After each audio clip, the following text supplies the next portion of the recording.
Good morning, student. Today we are going to learn new topic, that is tuberculosis. So, start from definition.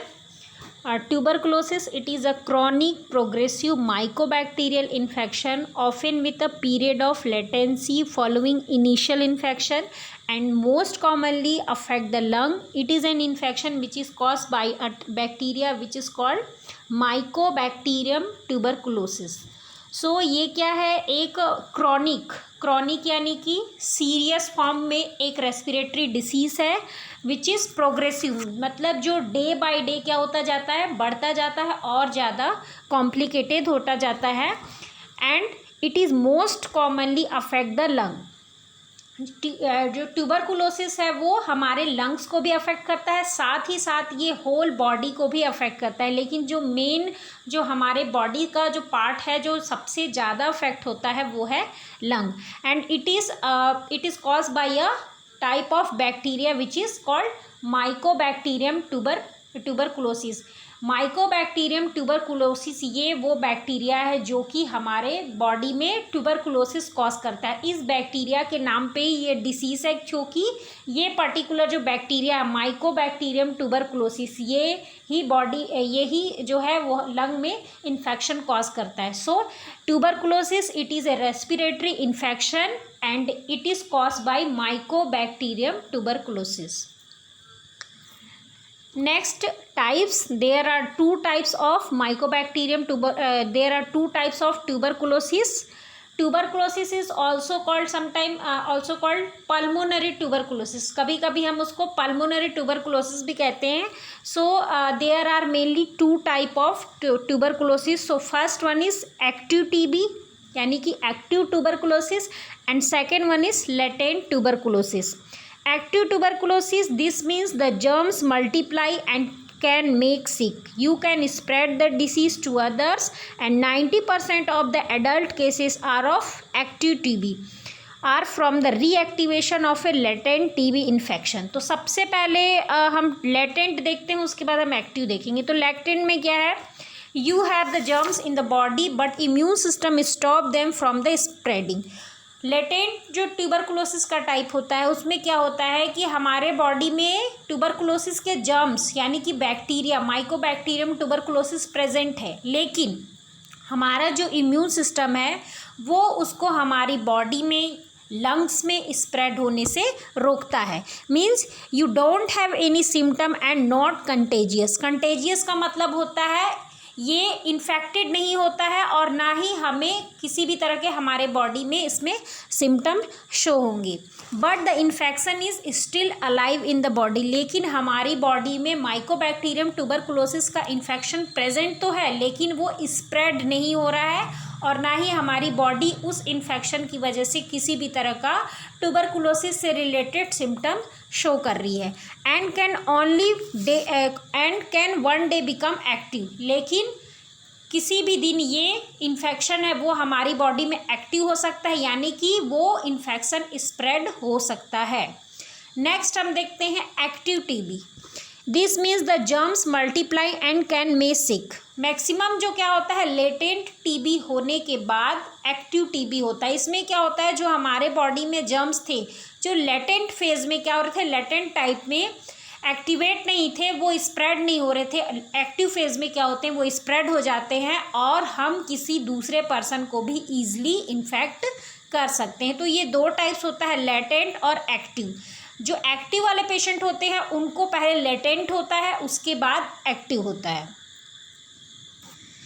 दोनों में अगर हम difference देखें तो active TB में क्या होता है, बैक्टीरिया अवेक. तो सबसे पहले हम लेटेंट देखते हैं. लेटेंट में क्या होते हैं, बैक्टीरिया आर अस्लीप, मतलब बैक्टीरिया एक तरह से कह सकते हैं सोए हुए रहते हैं, हमारे बॉडी में रहते हैं लेकिन वो सोए हुए रहते हैं.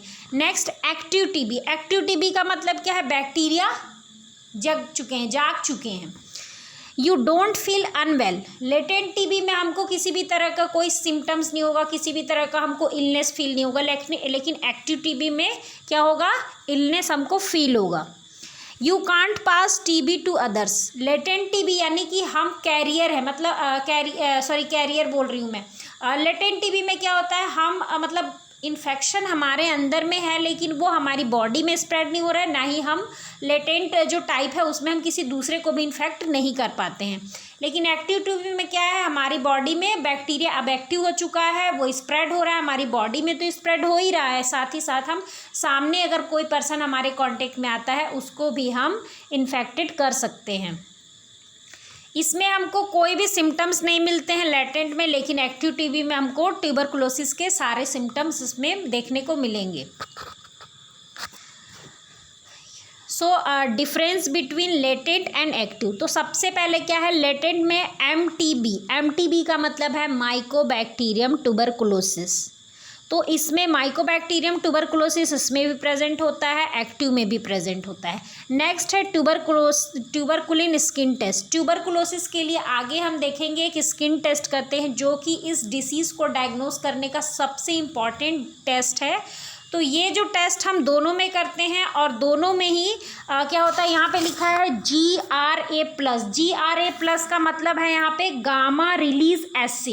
ये एक तरह का प्रोटीन होता है जो कि जिस भी पेशेंट में माइकोबैक्टीरियम ट्यूबरकुलोसिस प्रेजेंट होता है उसमें ये टेस्ट पॉजिटिव आता है। तो ये दोनों में ही पॉजिटिव आएगा, क्यों? क्योंकि दोनों के अंदर बैक्टीरिया दोनों ही कंडीशन में हैं।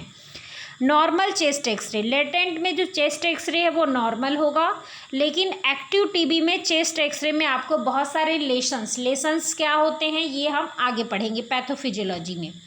नेक्स्ट है निगेटिव स्पूटम स्मेयर कल्चर। अगर हम कल्चर टेस्ट करते हैं, पेशेंट का स्पूटम टेस्ट करते हैं लेटेंट टीबी में, तो वो निगेटिव आएगा। एक्टिव में सारे टेस्ट पॉजिटिव आएंगे। लेटेंट टीबी में कोई सिम्टम्स नहीं होता है, ना ही इन्फेक्शन होता है, ना ही हम किसी को स्प्रेड कर सकते हैं और ना ही हम उसको बोलेंगे कि ये इस पेशेंट को, इस पर्सन को टीबी हुआ है। लेकिन एक्टिव टीबी में क्या होता है, सारे सिम्टम्स भी होंगे, हम दूसरे को इन्फेक्ट भी कर सकते हैं, उसके लिए ट्रीटमेंट भी लेना पड़ता है और इसको हम एक्चुअल ट्यूबरकुलोसिस के फॉर्म में हम इसको डिफाइन करते हैं। यानी कि एक्चुअल में उसी पेशेंट को हम बोलेंगे कि ये जो पर्टिकुलर पेशेंट है इसको टीबी हुआ है जिसमें एक्टिव टीबी होगा। Next we will talk about the stages. तो यहाँ पे हम देखेंगे 3 स्टेजेस है। ये आपके नोट्स के लिए मैं आपको एक डायग्राम से समझा रही हूँ। तो सबसे पहला स्टेज है कांटेक्ट। सबसे पहले ऑलरेडी कोई एक पर्सन है जो कि एक्टिव टीबी वाला है, हम उसके कांटेक्ट में हैं। कांटेक्ट में आने के बाद क्या होगा, a person with active TB and a susceptible person come into sufficiently close contact for airborne transmission of Mycobacterium tuberculosis. मतलब कि किसी एक पर्सन को एक्टिव ट्यूबरकुलोसिस था और जैसे कि फॉर एग्जांपल मैं उसके संपर्क में आ गई। सेकंड फेज क्या होगा, अब ये जो ट्यूबरकुलोसिस होता है वो जिस पेशेंट को हुआ है उसके कफिंग से, उसके स्नीजिंग से वो क्या करते हैं, एयरबोर्न ट्रांसमिशन मतलब ये जैसे कि कोई पेशेंट है एक्टिव टीबी वाला और उसने स्नीज किया तो ये जो बैक्टीरिया है और मैं अगर उसके सामने हूँ तो मैं उस बैक्टीरिया को इनहेल कर लूँगी। यानी कि एयरबोर्न ट्रांसमिशन के थ्रू ये एक पर्सन से दूसरे पर्सन में ट्रांसमिट होता है। तो पहला क्या हुआ, मैं उस पर्सन के कांटेक्ट में आई। सेकंड क्या होगा, और फर्स्ट पेज में मैंने क्या किया, जो भी एयरबोर्न ट्रांसमिशन के थ्रू मैंने क्या किया, माइक्रोबैक्टीरियम जो ट्यूबरकुलोसिस है उसको इनहेल कर लिया। अब सेकंड फेज क्या होगा, जो इन्फेक्शन जैसे ही अंदर आया मेरे अंदर, वहाँ पे क्या होने लगेंगे, वो बैक्टीरिया मल्टीप्लाई होना स्टार्ट हो जाएगा। थर्ड फेज है infection and disease progression. Third phase में क्या होगा, वो जो इन्फेक्शन है वो स्टार्ट होगा और धीरे धीरे वो पूरे लंग्स को कवर कर लेगा, पूरे लंग्स को इन्फेक्टेड कर देगा और फिर मैं भी अब एक एक्टिव ट्यूबरकुलोसिस वाली जो पेशेंट बन जाऊंगी। तो ये जो प्रोसेस है, सबसे पहले क्या होगा, जैसे सपोज अभी मैंने बताया, सबसे पहले मैं किसी के कांटेक्ट में आऊँगी, मैंने एयरबोर्न ट्रांसमिशन के थ्रू इनहेल कर लिया। सेकेंड फेज में क्या हुआ, वो जो मैंने वायरस इनहेल किया है एयरबोर्न ट्रांसमिशन के थ्रू, बैक्टीरिया जो इनहेल कर लिया एयरबोर्न ट्रांसमिशन के थ्रू, वो क्या हो गया, अब बॉडी में जनरेट और मल्टीप्लाई होने लगा। और जो थर्ड स्टेज है उसमें पूरा टीबी का जो प्रोसेस है, पूरा जो पैथोलॉजी है वो पूरा कंप्लीट हो गया, यानी कि जो लंग्स थे वो पूरे इन्फेक्टेड हो चुके हैं। तो ये 3 स्टेजेस है जो ट्यूबरकुलोसिस होता है एक इन्फेक्टेड पर्सन से एक हेल्दी पर्सन में जो उसके कांटेक्ट में आता है। नेक्स्ट हम देखेंगे रिस्क फैक्टर। तो रिस्क फैक्टर यहाँ पे फर्स्ट है older adults and small children. जो बहुत ज़्यादा ओल्ड एज के जो पर्सन होते हैं या बहुत ही स्मॉल मतलब बहुत ही छोटे बच्चे होते हैं, उनको ईजिली चांस होता है एयरबोर्न इन्फेक्शन होने का। पीपल हु स्मोक, जो स्मोकर्स होते हैं उनको भी बहुत चांस होता है ईजिली, क्योंकि वो ऑलरेडी स्मोकिंग की वजह से उनका जो लंग है, उनका जो रेस्पिरेटरी ट्रैक है वो बहुत ही वीक हो गया है। People with an autoimmune disorder like lupus erythematosus and rheumatoid arthritis can also get chance for the active type of tuberculosis. Next one is people who inject drug, ऐसे person जो कि illegal drugs inject करते हैं। जैसे कि मैंने last class में भी बताया था, इलीगल ड्रग्स जो इंजेक्शन के फॉर्म में लेते हैं वो क्या करते हैं, हमारे जो बॉडी है उसके इम्यून सिस्टम को सप्रेस करते हैं। जब भी हमारा बॉडी का इम्यून सिस्टम सप्रेस होता है उस समय हम सबसे ज़्यादा हाई रिस्क पे होते हैं कि हमको किसी भी तरह का इन्फेक्शन ईजिली बहुत ही आसानी से हो जाता है। People with life long condition like diabetes, kidney disease, other like जिनको HIV है, जिनका इम्यून सिस्टम लो है, जो कीमोथेरेपी ले रहे हैं यानी कि कैंसर वाले पेशेंट है, या फिर जो स्टेरॉइड ले रहे हैं। स्टेरॉइड क्या करता है, अगर कोई पर्सन कंटिन्यू स्टेरॉइड ले रहा है तो वो क्या करता है, हमारे इम्यून सिस्टम को सप्रेस करता है। जैसे ही हमारा इम्यून सिस्टम सप्रेस होता है ईजिली हम क्या हो जाते हैं, इन्फेक्टेड हो जाते हैं। Next one is cause of tuberculosis. So first one is immune suppression, for example HIV, any type of chronic illness like diabetes, or any type of weak immune suppression, or if person taking any type of immune suppressive therapy like in case of organ transplantation, chemotherapy, cancer, smoking, alcohol consumption। तो ये सारे cause है। इसके अलावा भी कुछ cause है। तो सबसे पहले हम देखेंगे HIV एंड TB। तो सबसे पहला जो कॉज है फर्स्ट है आपका HIV। मैक्सिमम जो TB वाले पेशेंट होते हैं उनमें देखा गया है कि HIV भी उनमें होता है। क्यों? क्योंकि HIV होने की वजह से क्या होता है, पेशेंट का इम्यून सिस्टम ऑलरेडी लो हो जाता है, जिससे वो ईजिली उनको TB का इन्फेक्शन हो जाता है। नेक्स्ट हम देखेंगे ड्रग रेजिस्टेंस। रेजिस्टेंस का मतलब क्या होता है, प्रतिरोध, मतलब उसके अगेंस्ट। तो यहाँ पे क्या है, कभी कभी क्या होता है, किसी पर्सन को ट्यूबरकुलोसिस हो गया, हमने उसको ट्रीट करने के लिए ड्रग दिया, लेकिन उसकी बॉडी है क्या हो गई है, उस ड्रग के से रेजिस्टेंस हो गई, यानी कि उस ड्रग का अब उस पर कोई असर नहीं हो रहा है। तो इसकी वजह से क्या होता है, जो बैक्टीरिया होते हैं, जो भी हम ड्रग दे रहे हैं, बैक्टीरिया कुछ समय के बाद उस ड्रग को देने के बाद भी वो सर्वाइव कर सकते हैं, वो अपनी ये एबिलिटी जो है वो प्रोड्यूस कर लेते हैं, वो जनरेट कर लेते हैं। Weak immune system like in patient with like HIV, AIDS, diabetes, severe kidney disease, cancer patient, chemotherapy if person take chemotherapy. Next one is malnutrition, very young और एडवांसेस। तो ये सारे जो क्राइटेरिया हैं जिनमें कि पर्सन जो है उसका इम्यून सिस्टम डिसीज़ की वजह से लो है, या फिर पर्सन बहुत ओल्ड एज वाला है, या पर्सन क्रॉनिक इलनेस वाला है, जिस टाइम पे उसका इम्यून सिस्टम जिसकी वजह से बहुत ही वीक हो गया है, लो हो गया है, जिसकी वजह से उसको ईजिली इन्फेक्शन होने के चांसेस हैं। ट्रैवलिंग और living in certain area, person किसी ऐसे एरिया से ट्रैवल करके आ रहा है या किसी ऐसे एरिया के कांटेक्ट में आया है जहाँ पे कि ट्यूबरकुलोसिस के केसेस बहुत सारे हैं। Lack of medical care, lack of medical care का मतलब क्या है, पेशेंट को ट्यूबरकुलोसिस है लेकिन वो खुद नोन नहीं है, ना ही उसको अच्छे से एक जो प्रॉपर ट्रीटमेंट दिया जाता है वो दिया जा रहा है। तो ये जो सारी चीज़ें हैं, ये सारे रीजंस हो सकते हैं कि पेशेंट ईजिली इन्फेक्टेड हो सकता है ट्यूबरकुलोसिस से। नेक्स्ट देखते हैं हम सब्सटेंस एब्यूज़। अभी जो मैंने बताया इलीगल जो ड्रग है वो इंजेक्ट करते हैं, कुछ लोग यूज़ करते हैं इलीगल ड्रग इंजेक्शन के फॉर्म में, वो अपनी स्किन में खुद इंजेक्ट करते हैं, वो भी हमारे CNS को क्या करता है, डिप्रेस करता है। Tobacco use, close contact of a person who has active TB। Next one is transmission of tuberculosis. जैसे कि आप यहाँ पे देख सकते हो, ये जो क्या है माइकोबैक्टीरियम ट्यूबरकुलोसिस है, और ये क्या हो रहा है रेस्पिरेटरी ट्रैक के थ्रू, यहाँ पे इस पर्सन ने स्नीज किया और स्नीज करने पे क्या हुआ, ये सारे जो बैक्टीरिया थे वो इसने क्या कर लिए, इनहेल कर लिया, और ये बैक्टीरिया इसके लंग्स में आ गया। तो ऐसे ये क्या हो गया है, ट्रांसमिट हो रहा है। Next one is transmission. So दो चीज़ें यहाँ पे एकदम क्लियर आपको ज़रूरी है जानना कि क्या क्या चीज़ों से जो ट्यूबरकुलोसिस है वो स्प्रेड नहीं होता है और क्या चीज़ें ऐसी हैं जिनसे स्प्रेड होता है। तो सबसे पहले है pulmonary TB. You can't get pulmonary TB by shaking hand, sharing food, sleeping in the same bed and kissing. ये चार ऐसे हैं जिनसे टीबी स्प्रेड नहीं होता है। अब किन किन तरीके से टीबी है वो स्प्रेड होता है। फर्स्ट है कफिंग से, स्नीजिंग से, लाफिंग से, सिंगिंग से। ये सारी चीज़ों से क्या हो रहा है, पेशेंट को जो पेशेंट है वो अपना जो भी गैसेस इनहेल कर रहा है, जो भी एयर पार्टिकल्स एक्सहेलेशन और इनहेलेशन के टाइम पे एटमॉस्फेयर में बाहर निकल रहे हैं, अगर सामने कोई पर्सन है तो वो क्या करेगा, इनहेल कर लेगा, जिससे उसको ईजिली ये इन्फेक्शन होने का चांस होता है। पैथोफिजियोलॉजी यहाँ पे दो है, तो मैं आपको थोड़ा सा लेंदी वाला पैथोफिजियोलॉजी बताऊंगी। तो सबसे पहले इसके पहले हम दो चीज़ें देखते हैं, एक है ट्यूबरकल और एक है ग्रैन्युलोमास।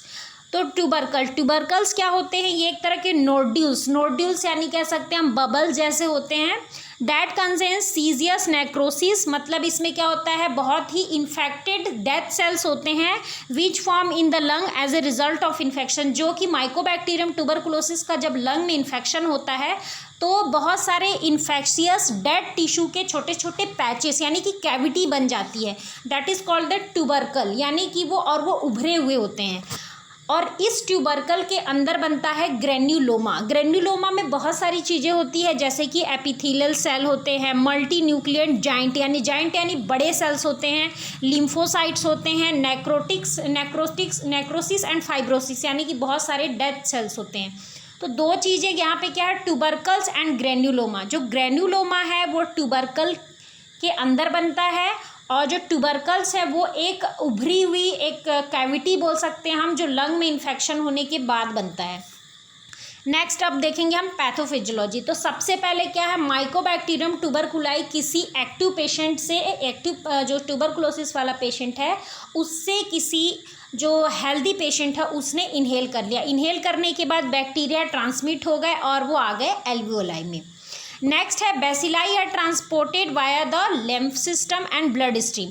अब जो वो माइकोबैक्टीरियम ट्यूबरकुलाई थे वो हमारे लिम्फेटिक सिस्टम और सर्कुलेटरी सिस्टम के थ्रू हमारे होल बॉडी में सर्कुलेट हो गए and the immune system responding by initiating the inflammatory reaction.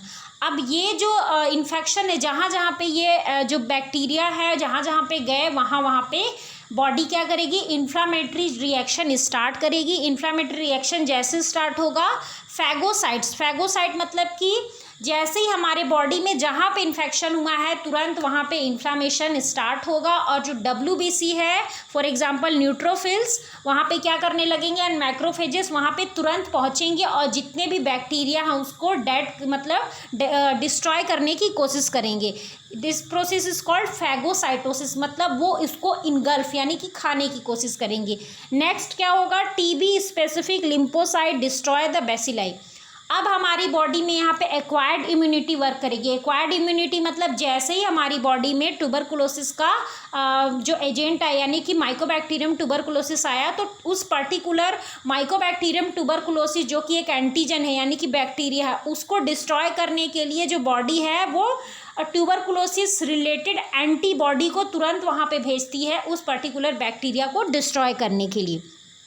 तो जिसकी वजह से क्या होता है, कुछ अमाउंट में बैक्टीरिया तो डिस्ट्रॉय होते ही हैं, साथ ही साथ बहुत सारे जो WBC सेल्स हैं, वाइट ब्लड सेल्स हैं, वो भी डिस्ट्रॉय हो जाते हैं, जिसकी वजह से वहाँ पे बहुत सारा पस कंटेनिंग फ्लूइड का फॉर्मेशन हो जाता है, एक्यूमुलेशन होता है एंड विच कॉज ब्रोंकोनिमोनिया। ब्रोंकोनिमोनिया का मतलब क्या है, इन्फ्लामेशन इन एल्वियोलाई, जिसकी वजह से एल्वियोलाई में इन्फ्लामेशन होना शुरू हो जाता है and that further cause granulomas, new tissue mass of live and dead cells, जिसकी वजह से क्या होगा, ग्रेन्युलोमास फॉर्म होंगे। अभी मैंने ग्रेन्युलोमास बताया, उसमें क्या होते हैं, लाइव सेल्स भी होते हैं, कुछ बैक्टीरिया के लाइव सेल्स भी होते हैं और कुछ जो ऐसे बैक्टीरिया भी जो डेड हो चुके हैं उनके भी सेल्स उसमें होते हैं। अब ये जो ग्रेन्युलोमास है वो क्या हो जाएगा, अब ये फाइब्रस टिश्यू में कन्वर्ट हो जाएगा। फाइब्रस टिश्यू में कन्वर्ट होने के बाद इसका जो ये जो ग्रेन्युलोमास उसका जो सेंटर होता है उसको हम कहते हैं घोन ट्यूबरकल। अब ये जो ग्रेन्युलो मास है वो कैसा हो जाता है, नेक्रोटिक हो जाता है एंड चीज़ी मास, जो हम लोग चीज़ हम जो खाने में यूज़ करते हैं बिल्कुल उसी के जैसे ये उसी टाइप के मटेरियल में ये कन्वर्ट हो जाता है। और जैसे ही कोई पर्सन स्नीज करता है तो ये क्या होते हैं, ये जो कोई भी पर्सन जैसे वो स्नीज करते हैं तो ये तुरंत वो जो मटेरियल है जो चीज़ के फॉर्म में, जिस टाइप का चीज़ जैसा जो मटेरियल के फॉर्म में जो कन्वर्ट हो गए हैं वो रेस्पिरेटरी ट्रैक के थ्रू बाहर आते हैं, और अगर सामने कोई हेल्दी पर्सन है तो वो उसको ईजिली इनहेल कर लेता है।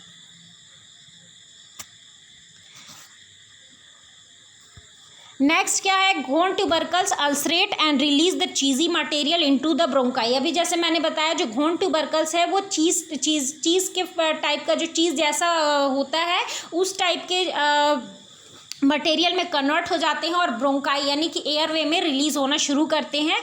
नेक्स्ट क्या है, ulcerated tubercles heels and form the scar tissue.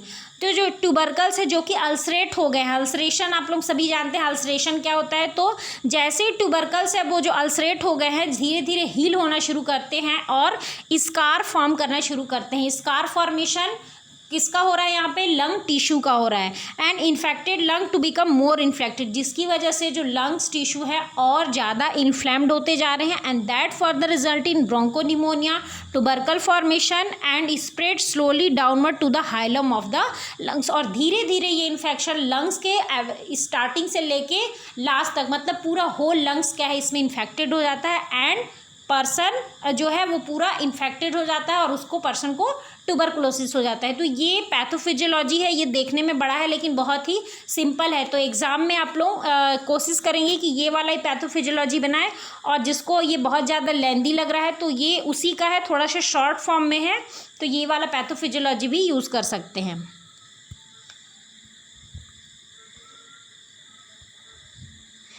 अब घोन ट्यूबरकल जो मैंने बताया था वो बिल्कुल बीन के शेप में होता है, जैसे कि आप यहाँ पे देख सकते हैं ये जो बना हुआ है, और अगर हम इसको एक्सरे में देखें तो यहाँ पे ये ऐसा दिखता है ना। तो ये यहाँ पे एक बना हुआ है, हो सकता है जैसे जैसे इन्फेक्शन होगा यहाँ पे बहुत सारे घोन ट्यूबरकल बन जाएंगे, और अगर हम एक्सरे में देखेंगे तो बहुत सारे हमको घोन ट्यूबरकल्स ऐसे दिखाई देंगे।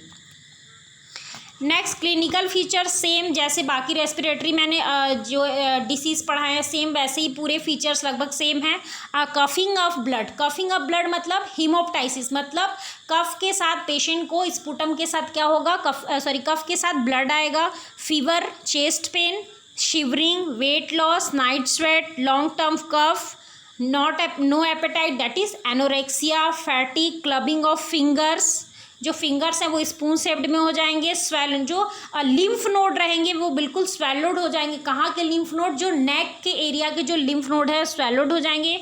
पेशेंट को प्लूरल इफ्यूजन हो सकता है एंड अनयूजुअल ब्रीथ साउंड, जब हम ब्रीथ साउंड को अस्कल्टेट करेंगे तो हमको क्रैकिंग जैसी साउंड हमको सुनाई देगी। क्रैक जैसे कोई भी चीज़ क्रैक होती है उस जैसे ही हमको ब्रीथ साउंड क्रैकिंग टाइप की सुनाई देगी। नेक्स्ट डायग्नोसिस, सबसे पहले हमको पेशेंट की हिस्ट्री लेना है, देन फिजिकल एग्जामिनेशन, ब्रोंकोस्कोपी।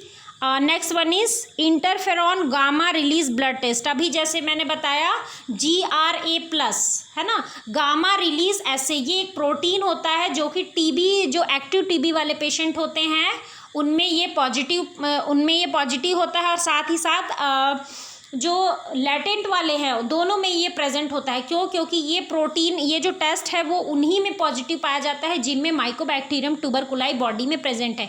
इससे कोई फ़र्क नहीं पड़ता है कि वो एक्टिव हुआ है या नहीं हुआ है। चेस्ट एक्सरे, CT स्कैन, दोनों चीज़ों में आप यहाँ पे देख सकते हैं बहुत सारे यहाँ पे ट्यूबरकुलाई जो है वो घोन ट्यूबरकुल फॉर्म हुए हैं, बहुत सारे जितने भी ये सर्कल सारे दिख रहे हैं ना। तो जैसे जैसे लंग इन्फेक्टेड होता जाएगा बहुत सारे ट्यूबरकल जो हैं वो धीरे धीरे फॉर्म होते जाएंगे। तो जब चेस्ट एक्सरे हम करते हैं तो ये सारे ट्यूबरकल्स दिखाई देंगे। Tuberculin skin test, tuberculin skin test जो सबसे इम्पॉर्टेंट है जो हम टीबी पेशेंट में करते हैं, इसको हम मॉन्टेक्स टेस्ट भी बोलते हैं। इसमें हम सबसे पहले क्या करते हैं, एक सब्सटेंस यूज़ करते हैं PPD। PPD क्या है, प्यूरिफाइड प्रोटीन डेरिवेटिव्स। ये जो है इसको हम पेशेंट के स्किन में इंट्राडर्मली हम क्या करते हैं, इंजेक्ट करते हैं and with in 48 to 70 hours के बाद हम चेक करते हैं कि आर्म्स में जहाँ पे हमने इंजेक्ट किया था इस पर्टिकुलर PPD यानी कि प्यूरिफाइड प्रोटीन डेरिवेटिव्स को जो हमने इंजेक्ट किया था वहाँ पे कितनी ज़्यादा स्वेलिंग हुई है। उस स्वेलिंग को फिर हम मेज़र करते हैं स्केल से। अब इसके रिजल्ट्स हम देखते हैं। तो पहले यहाँ पे आप लोग डायग्राम देख लो। सबसे पहले यहाँ पे इंट्राडर्मली इंजेक्ट किया गया है, तो इसकी वजह से क्या होगा 48 आवर्स टू 22 आवर्स में यहाँ पे एक बम्प यानी कि उभरा हुआ पार्ट जैसे उभर जाएगा वहाँ पे जहाँ पे हमने इंजेक्ट किया है। अब हम उसकी जो स्वेलिंग हुई है उसको हम नापते हैं। तो जैसे यहाँ पे आप ट्यूबरकुलिन जो टेस्ट है उसके यहाँ पे स्केल बनाया गया है। तो आप यहाँ पे देख सकते हैं ये कितना है 0 to 10 है ना। तो यहाँ पे ये 10 है। तो यहाँ पे अब नेक्स्ट हम देखते हैं कैसे हम इसको आइडेंटिफाई करते हैं। अगर जो बम्प है उसका अगर जो साइज़ है वो 5 mm से क्या है 5 mm से अगर 5 mm से अगर मतलब कि ज़्यादा है तो क्या होगा 5 mm से अगर ज़्यादा है तो in size the people who are in a high risk group. अगर 5 mm है तो पर्सन क्या है हाई रिस्क में है, अगर 10 mm है तो पर्सन मॉडरेट रिस्क में है, और अगर 15 है तो पर्सन बिल्कुल माइनर रिस्क में है। तो ये हम इसके बेस पे हम जो साइज़ है बम्प का उसके बेस पे हम आइडेंटिफाई करते हैं कि पर्सन कौन से स्टेज में है, कितने रिस्क में है, पेशेंट को कितना ज़्यादा इन्फेक्शन है।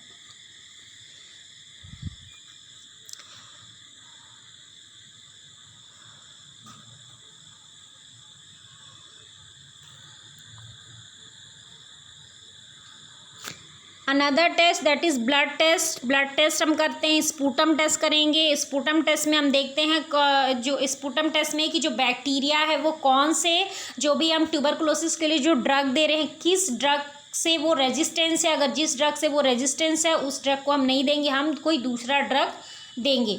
तो ये इस चीज़ के लिए अभी हम स्पूटम टेस्ट करते हैं। साथ ही साथ हम स्पूटम का कलर देखते हैं, स्मेल को किस तरीके की आ रही है, स्पूटम प्रोडक्शन कितना प्रोडक्टिव है, कितने अमाउंट में हो रहा है, ये सारी चीज़ें हम चेक करते हैं। Next one is complication, spinal pain, joint damage and swelling of the membrane which cover the brain. Tuberculosis में ये कॉम्प्लिकेशन सिर्फ 3 ही नहीं होंगे, बहुत सारे कॉम्प्लिकेशन हो सकते हैं। ये डिपेंड करता है कि लंग में इन्फेक्शन होने के बाद जो माइकोबैक्टीरियम ट्यूबरकुलोसिस का जो इन्फेक्शन है वो किस पर्टिकुलर सिस्टम को उसने इन्फेक्ट किया है। जिस पर्टिकुलर सिस्टम को वो इन्फेक्ट करेगा, अफेक्ट करेगा, उस सिस्टम से रिलेटेड आपको कॉम्प्लिकेशन दिखाई देंगे। लीवर और किडनी प्रॉब्लम, हार्ट डिसऑर्डर, ये डिपेंड करता है कि कौन से सिस्टम को उसने अफेक्ट किया है। Next is medical management. So the most commonly use drug that is isoniazid, rifampicin, pyrazinamide and ethambutol, and the other drugs which may be also used to treat the tuberculosis that is amikacin sulfate, ethionamide, moxifloxacin, para amino salicylic acid and streptomycin. तो ये दो जो drugs हैं mainly जो tuberculosis के लिए जो drug use होते हैं that is isoniazid, rifampicin, pyrazinamide and ethambutol. ये जो ड्रग्स हैं ये ट्यूबरकुलोसिस के ड्रग हैं। नेक्स्ट अब हम देखते हैं बेसिक ट्यूबरकुलोसिस के लिए ट्रीटमेंट जो हम देते हैं उसका क्या क्राइटेरिया है। तो सबसे पहले इनिशियल फेज यानी कि सबसे पहले स्टार्टिंग में हम पेशेंट को क्या करते हैं INH यानी कि आइसोनियाजिड, RIF यानी कि रिफाम्पसिन, PZA यानी कि पैराजिनामाइड एंड EMB यानी कि इथेमाब्यूटोल, ये चारों चीज़ें देते हैं। 56 डोजेस रहते हैं 8 वीक्स के लिए। अगर ये पेशेंट में वर्क नहीं कर रहा है तो हमारे पास 2 अल्टरनेटिव्स हैं, एक ये और एक ये। तो ये जैसे कि आप देख सकते हैं डेली देते हैं 14 वीक्स के लिए, 14 डोज देते हैं 2 वीक्स के लिए, देन ट्वाइस देते हैं वीकली फॉर 12 डोज 6 वीक के लिए। तो ये ऐसे अल्टरनेटिव्स है। मैं बस आपको एक जो प्रीफर्ड जो मेन यूज़ करते हैं वो बताऊंगी। अल्टरनेटिव्स डिपेंड करता है कि पेशेंट किस पर्टिकुलर तरीके से रिस्पॉन्स कर रहा है, तो उसके अकॉर्डिंग हम उस चीज़ को मॉडिफाई करते हैं कॉम्बिनेशन को। नेक्स्ट है इनिशियल के बाद कंटिन्यूशन में ही हम फिर से आइसोनियाजिड एंड रिफाम्पसिन के 126 डोजेस देते हैं 80 वीक्स के लिए, या फिर ट्वाइस देते हैं weekly isoniazid and rifampicin 36 doses 80 weeks के लिए। अगर ये पेशेंट में काम नहीं कर रहा है तो हम ये दोनों अल्टरनेटिव्स यूज़ करते हैं। Next, how is the active TB is treated. Active TB को हम कैसे ट्रीट करते हैं? इसमें क्या है, एंटीबैक्टीरियल जो मेडिकेशन है हम उसको 6 to 12 मंथ के लिए हम उसको देते हैं, और इसमें हम सभी जो ड्रग्स है 3 जो उसको कंबाइन करते हैं, रिफाम्पिसिन, पैराजिनामाइड एंड इथेमाब्यूटोल। नेक्स्ट है लेटेंट टीबी। लेटेंट टीबी जैसे मैंने बताया था कि हमारे बॉडी में इन्फेक्शन है लेकिन वो हमारे बॉडी में स्प्रेड नहीं हुआ है, तो इसमें हम क्या करते हैं, आइसोनियाजिड देते हैं 9 मंथ के लिए डेली या ट्वाइस वीकली। आइसोनियाजिड 6 मंथ के लिए, आइसोनियाजिड एंड रिफाम्पिन 3 मंथ्स के लिए, या रिफाम्पिन देते हैं हम 4 मंथ्स के लिए। मिनिमम जो डोजेस है वो ये रहेंगे। नेक्स्ट फॉर लेटेंट टीबी जो मैंने अभी बताया सेम है। Treatment of drug resistant TB. Drug resistant TB का मैंने जैसे बताया था कि कभी कभी क्या होता है कि हम किसी पेशेंट को ट्यूबरकुलोसिस का हमने ट्रीटमेंट दिया और पर्सन ने कुछ दिन उस मेडिसिन को लिया और उसको अच्छा लगने लगा, मतलब बहुत ही बेटर फील होने लगा, और उसने छोड़ दिया, उसने डोज कंप्लीट नहीं किया। तो उसकी वजह से क्या होता है, जो बैक्टीरिया है उस पर्टिकुलर ड्रग के रेजिस्टेंस, ड्रग के लिए रेजिस्टेंस जनरेट कर लेते हैं, उत्पन्न कर लेते हैं, प्रोड्यूस कर लेते हैं। मतलब कि आप वो ड्रग दे, आप अगर ले भी रहे हैं तो भी वो बैक्टीरिया किल नहीं होंगे। इसीलिए हमेशा कहा जाता है कि जो भी हम एंटीबायोटिक लेते हैं, चाहे फिर वो ट्यूबरकुलोसिस का ड्रग हो या किसी भी चीज़ के लिए ड्रग हो, एंटीबायोटिक का जो कोर्स है हमको पूरा कंप्लीट करना चाहिए। तो जब पेशेंट मल्टी ड्रग रेजिस्टेंस हो जाता है, यानी कि बहुत सारे हम ट्यूबरकुलोसिस के लिए ड्रग अलग अलग कॉम्बिनेशन में दे रहे हैं लेकिन वो ट्रीट नहीं कर पा रहे हम उसको, तो फिर हम इसको क्या करते हैं, अलग अलग ड्रग को कंबाइन करते हैं और जो पेशेंट पे इफेक्टिव होता है फिर हम उसको देते हैं। So this is the multi drug resistance TB and the treatment for this type of TB take much longer 20 to 30 months to complete and you may experience more side effect. और इसमें patient को side effect भी बहुत ज़्यादा होता है। Next is nursing management, nursing assessment. Firstly obtain the history of exposure of any type of contact with the active TB patient, assess for the sign and symptoms of productive cough and any type of night sweat, temperature elevation, weight loss, chest pain, auscultate the lung sound for any type of crackles. During the drug therapy, assess for the liver dysfunction, question the patient about the loss of appetite, fatigue, joint pain, fever, tenderness in liver region and clay coloured stool and dark urine. ये सारी चीज़ों के बारे में। अच्छा, clay coloured जो urine है, यहाँ पे स्टूल है, मतलब पेशेंट को जो स्टूल में भी ब्लड आएगा तो पेशेंट का जो स्टूल है वो ब्लडी स्टूल होगा and that is called the melena. तो ये सारी चीज़ें हमको पेशेंट से पूछना है। Monitor for fever, right upper quadrant, abdominal tenderness. Abdominal tenderness यहाँ पे क्यों होगा, क्योंकि यहाँ पे लिवर डिसफंक्शन यानी कि लिवर डैमेज हो गया है, जिसकी वजह से क्या होगा, लिवर इलार्ज हो जाएगा। सो जैसे हम पैल्पेट करेंगे तो हमको एब्डोमिनल टेंडरनेस फील होगा, nausea, vomiting, skin rashes, persistent paresthesia of hand and feet. Paresthesia का मतलब होता है नंबनेस। तो ये सारी चीज़ें हमको मॉनिटर करनी है and monitor also monitor the result of periodic liver function study.